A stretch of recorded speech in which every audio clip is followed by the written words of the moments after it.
Bonjour tout le monde, comment vous allez?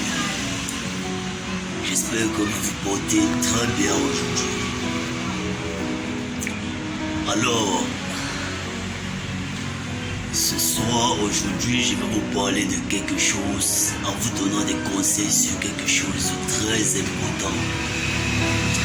Le thème s'intitule « Comment arrêter de fumer la drogue ?»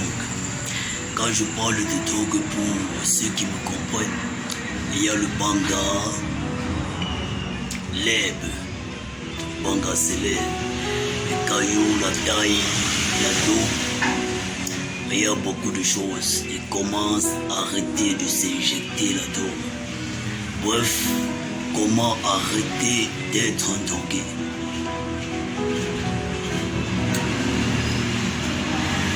Déjà, ce que vous devez savoir, c'est qu'on ne se lève pas un matin pour donner des conseils aux gens si tu n'as pas vécu certaines choses.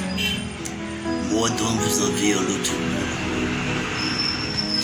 j'ai été ce qu'on appelle un drogué sur tous les aspects, sur toutes ses formes. J'ai pris ce qu'on appelle des versions et des versions de drogue. J'étais un fumeur terrible. Ça, je vous assure. Et le résultat de ça, c'est la voix. La voix que vous entendez n'est pas... Elle est naturelle, mais elle a été encore plus amplifiée lorsque je la prenais. Dans mes prochaines vidéos, je vous parlerai de ce qui m'a... des raisons qui m'ont amené à me droguer. Parce que j'ai été un enfant de la rue. Un désordonné terrible. S'il y en a au moins 10 désordonnés sur cette terre, je fais partie des 2 premiers. Ça, je vous assure.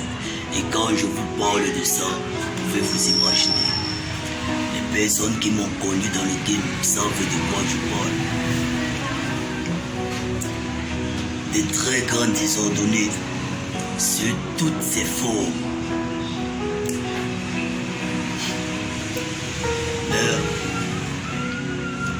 Dieu est un Dieu merveilleux, ça je vous assure.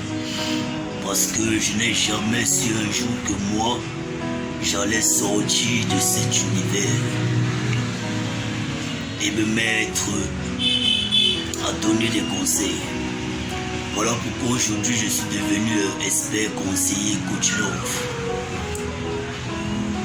Pour tous vos besoins de conseils professionnels, contactez Agence Love Cameroun.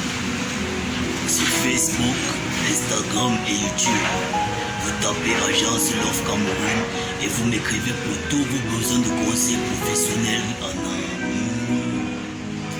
en amour, souffrance, séduction, attirance, problème de couple et tout autre problème.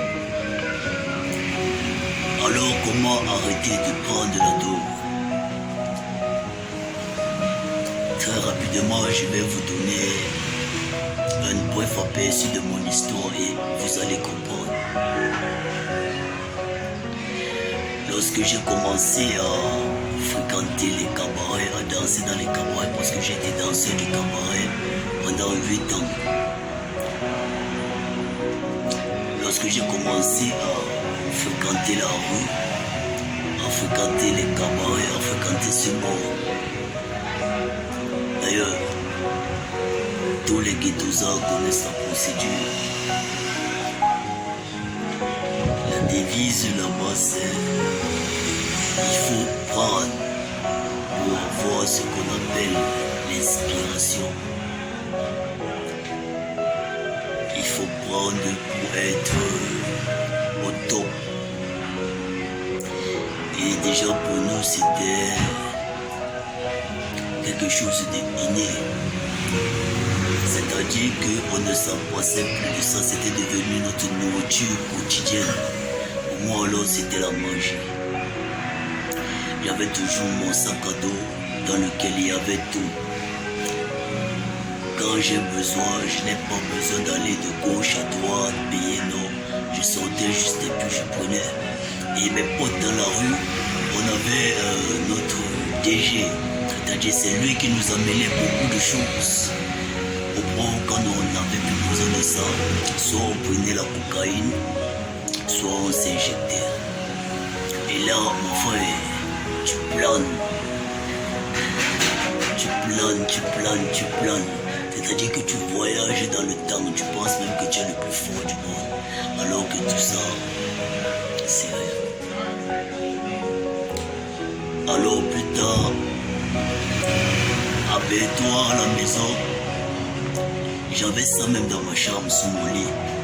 C'est-à-dire que les gars, même quand ils voulaient ça, ils n'avaient plus besoin d'aller acheter. Ils savaient que le dealer là, il faisait mes business là au KLM, dans le calme, autant pour moi.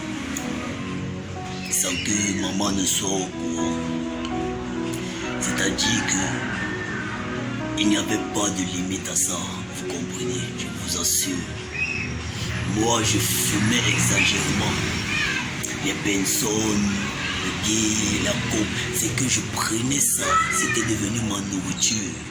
C'est pas comme vous me voyez aujourd'hui, j'étais pas comme ça avant. Ça, je vous assure. J'étais une autre personne à l'époque. Tu me voyais avant, mon ami, tu pouvais pas t'imaginer, tu pouvais pas t'approcher de mes sémères. Parce que quand tu venais, c'était autre chose. Moi, j'étais une autre personne.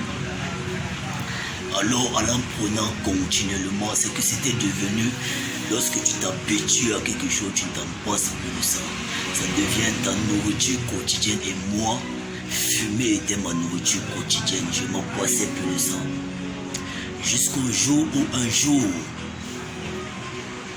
nous étions au stade parce qu'en même temps, je faisais aussi partie d'un centre de formation. À l'époque, ça s'appelait Alliance Football à Bédou. Alors,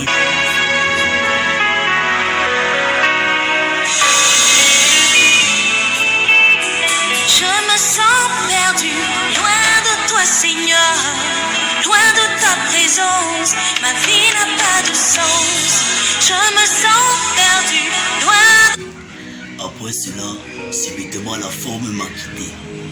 C'est-à-dire que je me suis senti bizarre, très bizarre, faible même en fait. Je ne parvenais plus à rien faire. C'est donc comme ça que je sors du stade. Quand je sors, je m'avais, je m'assois. Je vois tout le monde deux.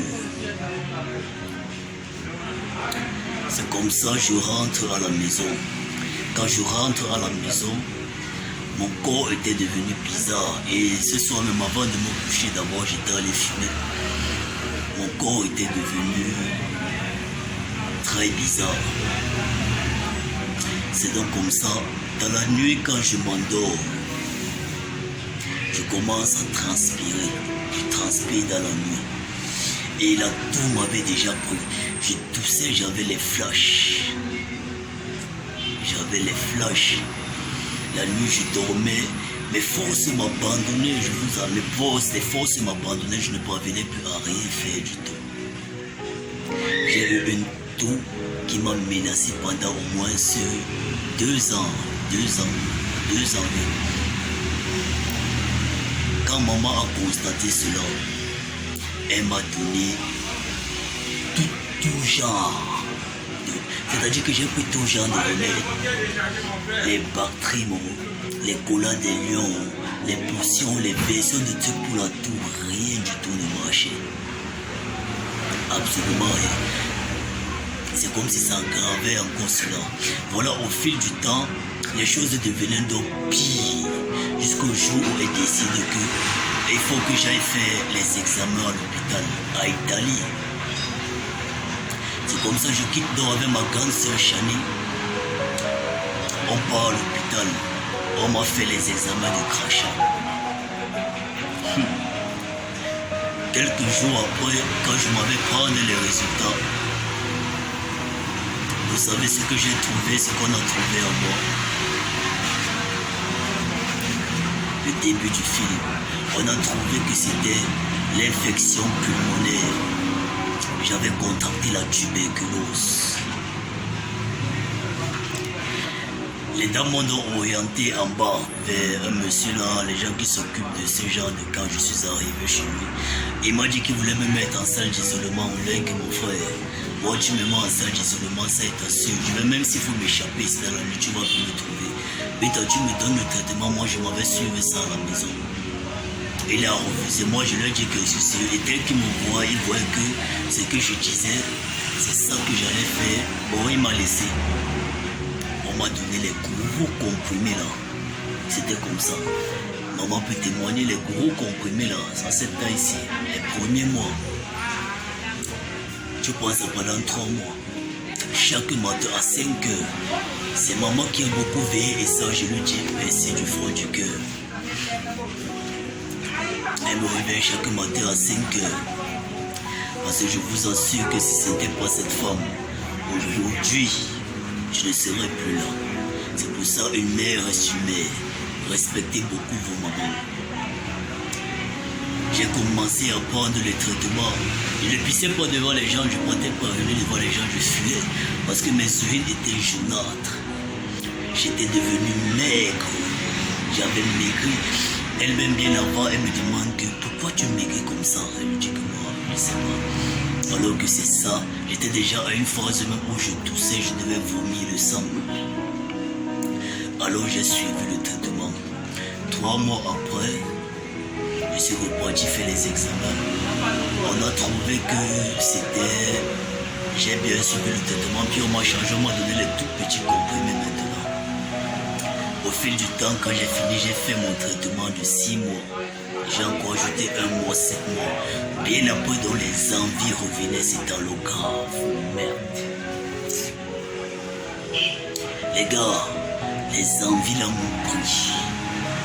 C'est que ça me prenait chaque jour. C'est comme si mon corps piquait dedans, que fume. Avant fumer. J'ai dit que ici, l'homme, c'est sa décision. Je ne peux pas continuer à fumer, impossible. C'était dur. Pour ceux qui essayent souvent, quand vous voulez arrêter, c'est pas facile, c'est pas ça que je suis passé. J'ai dit que c'était mon corps quand je dors la nuit. C'est comme si je peux me lever, je commence à sauter, toucher le plafond ou bien m'envoler, baisser. C'est que c'était... Je pouvais plus, c'était tellement que mon corps me piquait dedans. J'avais envie de fumer, je ressentais le besoin là. Tellement, mais... Il y a une personne qui a contribué à ce que j'arrête totalement. Ma grande sœur aujourd'hui perd son âme. C'est elle qui ne pouvait jamais s'imaginer que je prenais ce genre de choses. Alors je lui ai fait la promesse que je n'allais plus jamais fumer. Bien que ce n'était pas facile pour moi et au fil du temps je pensais que si demain moi aussi je suis père et que je trouve mon fils dans cette situation-là, est-ce que ça va me plaire? Seulement ça, je résistais chaque jour. C'est que ce n'est pas facile, vous voyez, mais c'est une ferme conviction. Pose-toi beaucoup de questions. Dis-toi que si demain tu es père ou si tu es mère, tu te drogues et que tu vois tes enfants le faire, toi ça ne te plaira pas. Et ce que tu oublies, c'est parce que tu le fais déjà que ton enfant aura l'envie de le faire. Seulement avec ça, tu peux déjà prendre une décision. Et il y avait ça, et le plus important, il y avait Dieu. La prière chaque jour, Seigneur, aide-moi, papa. De moi-même, je ne peux rien faire. Je sais que ce que tu as dit dans ta parole, ce qui est impossible aux hommes, n'est point impossible à toi. Père, je ne veux plus fumer. Je refuse de continuer à le prendre. Papa, je refuse. Parce que j'ai vu la mort face à moi. J'ai vu la mort devant moi. Si ce n'était pas maman aujourd'hui, je serais mort. Père, je ne veux plus retomber dans ça.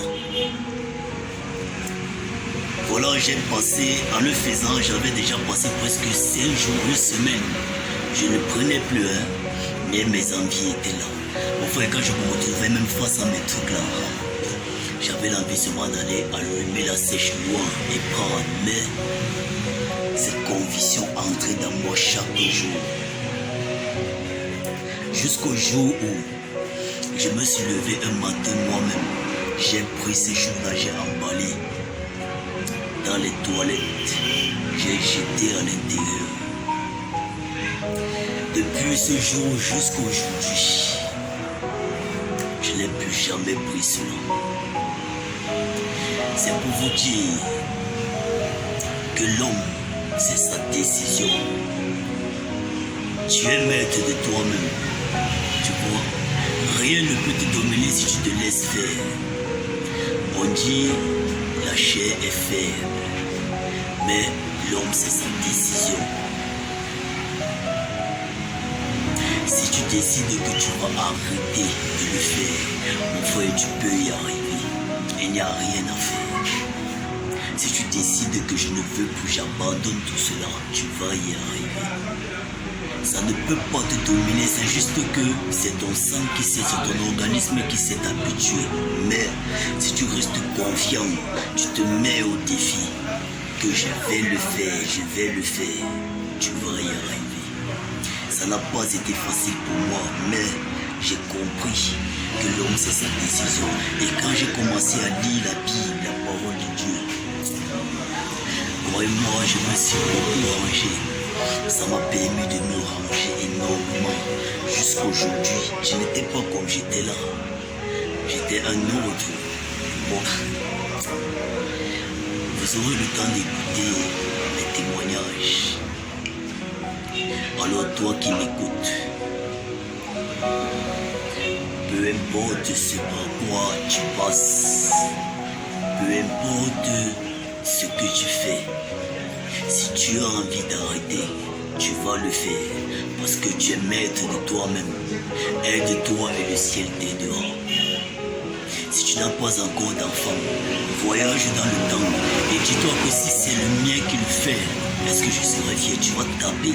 Maintenant, si tu es parent, dis-toi que si je vois mon enfant le faire, parce que le parent est le premier modèle de ses enfants. L'enfant suit toujours l'exemple du parent, ça c'est clair. Alors si tu aimerais que tout soit droit, commence à te mettre droit. Moi je viens de la rue, je viens du ghetto, c'est de là où j'ai grandi. Et pour tous vos besoins de conseils, contactez-moi sur Agence Love Cameroun. Vous tapez Agence Love Cameroun sur Facebook, Instagram. Vous vous abonnez à ma chaîne YouTube. Je vous répondrai. N'ayez pas honte, je suis à votre disposition. On dit, on suscite toujours, la vie suscite quelqu'un de quelque part pour venir nous aider. Je suis là pour vous. Je viens du ghetto. La vie de la rue m'a fait voir beaucoup de choses. J'ai pratiquement tout fait dedans. Mais je vous en dirai plus une prochaine fois. Alors, quels qu'en soient les moments par lesquels tu passes, il n'est jamais tard pour te rattraper, impossible. Tant que le Seigneur t'accorde le souffle de vie, ça veut dire que tu peux le faire, tu es encore le choix de Dieu. Alors mon frère, ma soeur, remets-toi et reprends-toi et tout ira. Que Dieu vous bénisse. On est ensemble. Ciao.